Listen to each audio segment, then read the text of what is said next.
কয়েকদিন আগেই আমরা দেখিয়েছিলাম কিভাবে আলিপুরদুয়ারে তৎকালীন জেলা শাসক নিখিল নির্মল একজন অভিযুক্তকে থানায় এসে মারধর করছেন।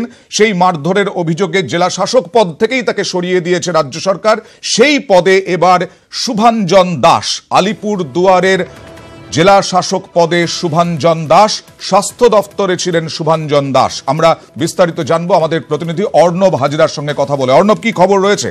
দেখো, আজ রাজ্য সরকারের তরফে যে বিজ্ঞপ্তি জারি করা হয়েছে তাতে 2005 ব্যাচের আইএএস অফিসার শুভাঞ্জন দাস, যিনি রাজ্যের স্বাস্থ্য দপ্তরের অতিরিক্ত সচিব হিসেবে কাজ করেছিলেন, তাকে আলিপুরদুয়ারের জেলা শাসকের দায়িত্ব দেওয়া হয়েছে এবং তিনি আজ থেকেই জেলা শাসকের দায়িত্ব নেবেন এমনটাই জানানো হয়েছে।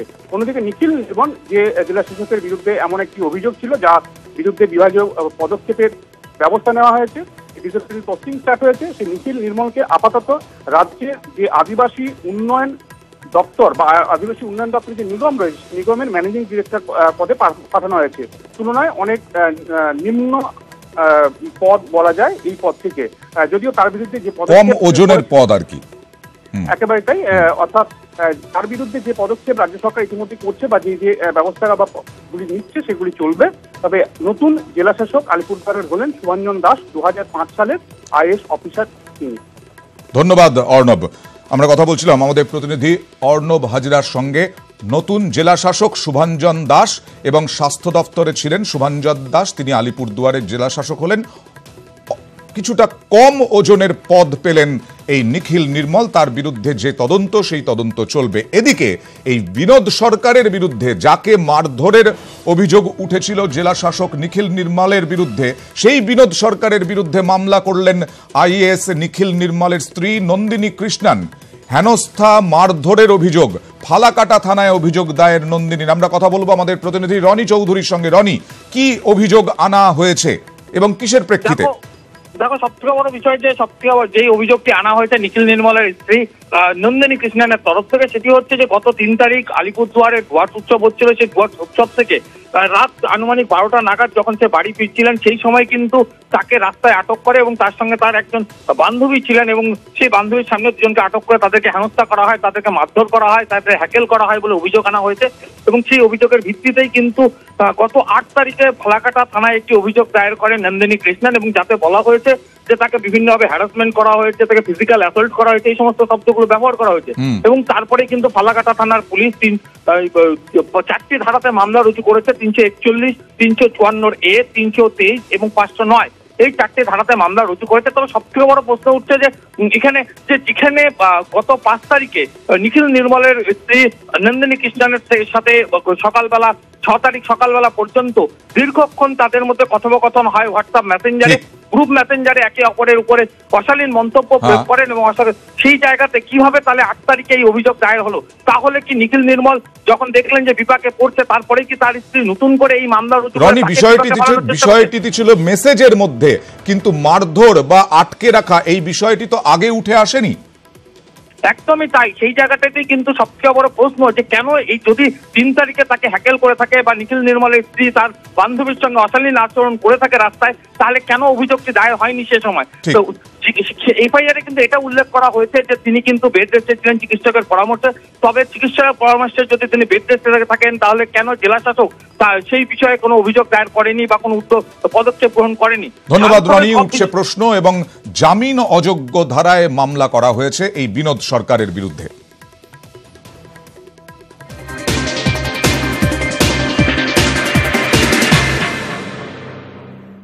Speed news. একটি অন্য খবরে চলে আসছি।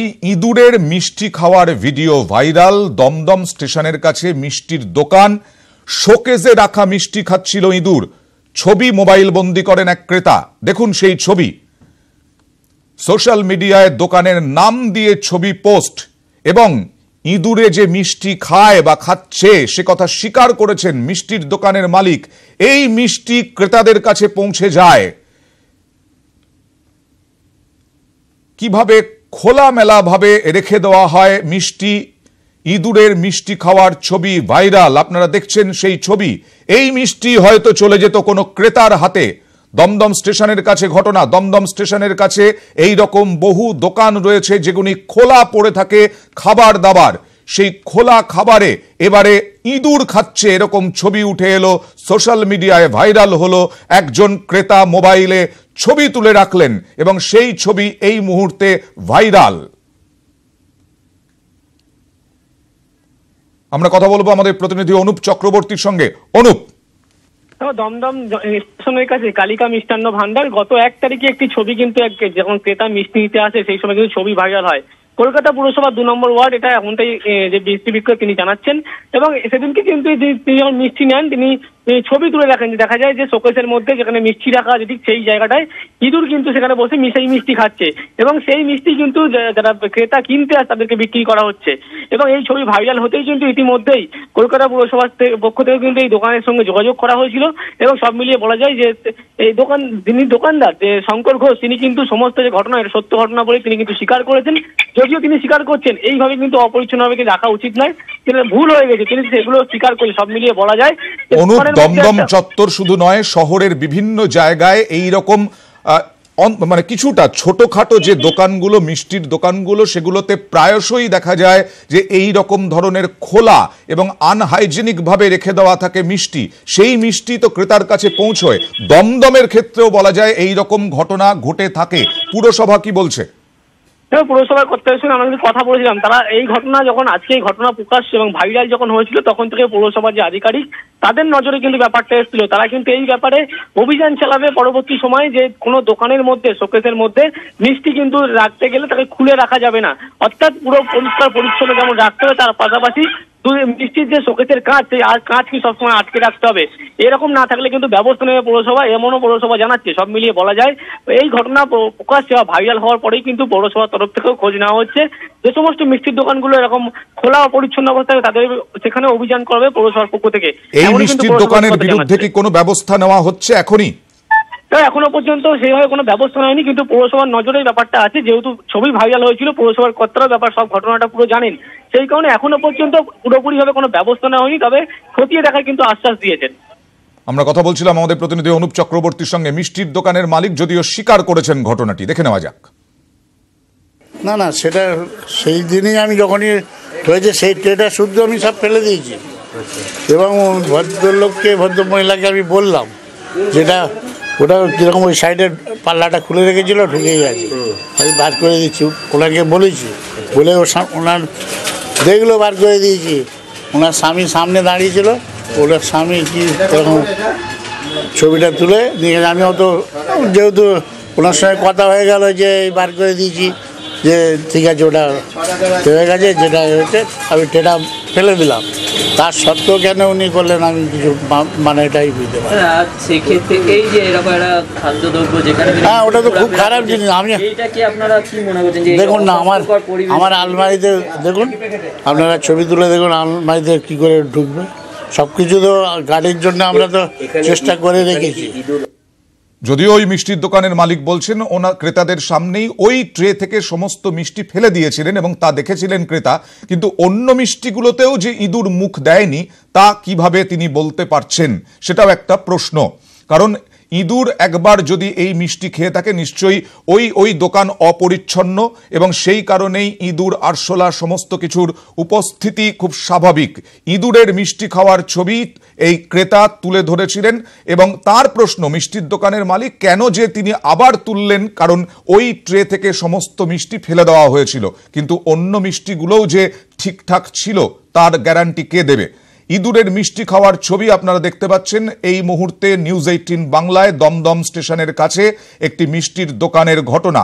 আমরা কথা বলবো যাদবপুর বিশ্ববিদ্যালয়ের ফুড টেকনোলজি বিভাগের অধ্যাপক প্রশান্ত বিশ্বাসের সঙ্গে। প্রশান্ত, আমরা দেখাচ্ছি যেটা যে এই দমদম স্টেশনের কাছে একটি মিষ্টির দোকানে পরিষ্কার একটি ট্রেতে বেশ কয়েকটি মিষ্টি রাখা আছে, ইঁদুর মুখ দিচ্ছে।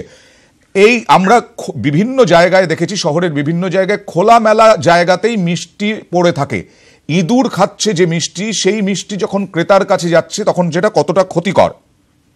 দেখুন, প্রথম কথা হচ্ছে ইঁদুর যাচ্ছে, ইঁদুরের মুখ থেকে তো বিভিন্ন রকম রোগ ট্রান্সফার হতে পারে, বিভিন্ন ডিজিজ ট্রান্সফার হতে পারে, তার জন্যে যেগুলো কমিউনিকেবল যে ডিজিজগুলো সেইগুলো হতে পারে, যেমন কলেরা, যেমন ইকোলাই, এগুলো বেড়ে যেতে পারে বা কলিফর্ম বেড়ে যেতে পারে, কারণ ওই ইঁদুরটা তো নিশ্চয়ই খুব খারাপ যে নালা, যে জলের নালা টালা আছে সেই সব জায়গা থেকেই হেঁটে আসে, এবং সেটা যদি গায়ের থেকে যদি সেই মিষ্টিতে ট্রান্সফার হয়, অবভিয়াসলি তাতে কলিফর্ম ব্যাকটেরিয়া বেড়ে যাবে, এবং এই কলিফর্ম ব্যাকটেরিয়া যদি আজ বা কালকেও যদি দেখা যায় যে না শরীর খারাপ হচ্ছে না বা তাদের কোনো ডায়রিয়া অদূর ভবিষ্যতে ধীরে ধীরে মানে যদি এটা কন্টিনিউয়াস বডিতে চলে যায় তাহলে নানান রকম বিষক্রিয়া তৈরি হয়, এবং তাতে কি হয় যে মেটাবলিক যে মেটাবলিক যে প্রসেস সেটাই ডিস্টারবেন্স হয়, এবং আস্তে আস্তে সেইটা থেকে যে আমরা জানি যে যেটা আলটিমেট ফরমেশন, যে ডিএনএ এর যে চেঞ্জেস হতে পারে এবং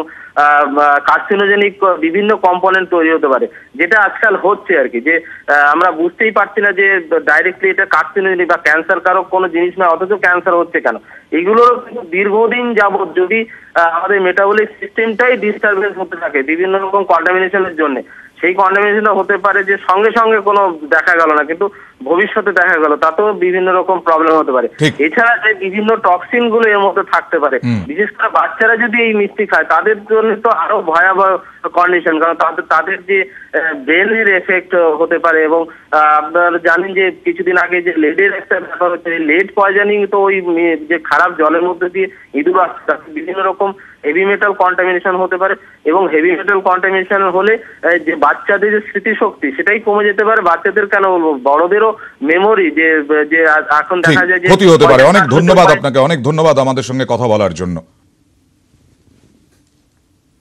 জায়গায় পরিশ্রুত পানীয় জল পাচ্ছেন মানুষ। টাকি পুরো এলাকার 5 জায়গায় বসেছে জলের প্লান্ট। রাস্তায় বিনামূল্যে তেষ্টা মিটছে পথ চলতি নাগরিকদের। এক একটি প্লান্ট তৈরিতে খরচ হয়েছে 3 লক্ষ টাকা। উত্তর 24 পরগনার যেসব এলাকায় জলে আর্সেনিকের প্রভাব মারাত্মক তার মধ্যে টাকিও আছে। মাটির নিচে জল খেয়ে অনেকেই অসুস্থ হয়েছেন। তবে রাজ্য সরকারের উদ্যোগে চিন্তা কেটেছে টাকির বাসিন্দাদের। টাকির বিভিন্ন জায়গায় পরিশ্রুত পানীয় জলের প্ল্যান্ট বসানো হয়েছে। রাস্তায় বেরিয়ে তেষ্টা পেলে আর জল কিনতে হচ্ছে না। জলের প্ল্যান্ট থেকেই বিনামূল্যেই মিলছে জল। 9 নম্বর ওয়ার্ডের কাউন্সিলরের উদ্যোগে টাকি রেল স্টেশন লাগোয়া রাস্তায় ও পুরসভার উদ্যোগে টাকি গ্রামীণ হাসপাতাল, মিতালি মোড় ও পালপাড়া সহ কয়েকটি এলাকায় বসানো হয়েছে বিনামূল্যে পরিশ্রুত পানীয় জলের প্ল্যান্ট। টাকির মোট 5টি জায়গায় বিনামূল্যে পরিশ্রুত পানীয় জলের প্ল্যান্ট বসানো হয়েছে। প্রতি প্ল্যান্ট তৈরিতে খরচ হয়েছে 3 লক্ষ টাকা। আর্সেনিক প্রবণ এলাকায় পরিশ্রুত পানীয় জল পেয়ে আশঙ্কা কেটেছে। আর্সেনিক প্রবণ কিছু কিছু এলাকা আছে, সেই থেকে যাতে মানুষ একটু স্বস্তি পায় তার জন্য পরিশ্রুত পানীয় জলের জন্য আমরা 6টা প্রজেক্ট আমরা পৌর এলাকার বিভিন্ন এলাকাতে আমরা তৈরি করেছি। মাননীয় মুখ্যমন্ত্রী মমতা বন্দ্যোপাধ্যায়ের অনুপ্রেরণায় আমরা সেই টাকা দিয়ে আরও বেশ কিছু প্রজেক্ট আমরা বিভিন্ন জায়গায় এটাকে নিয়ে বসাবো। আমরা পুরসভার উদ্যোগে স্থানীয় বাসিন্দারাও খুশি। এই গ্রামের লোকের এর ফলে অনেক সুবিধা হয়েছে। এখানে জলটা পিউরিফাই করা হয় এবং সেই জলটা পরিশুদ্ধ জল সবাই পথযাত্রীও খেতে পাচ্ছে। এটার আমাদের এলাকার তো প্রচুর উপকার হচ্ছে, আশেপাশে যারা আছে আমরা তাদের প্রচণ্ড উপকার হচ্ছে।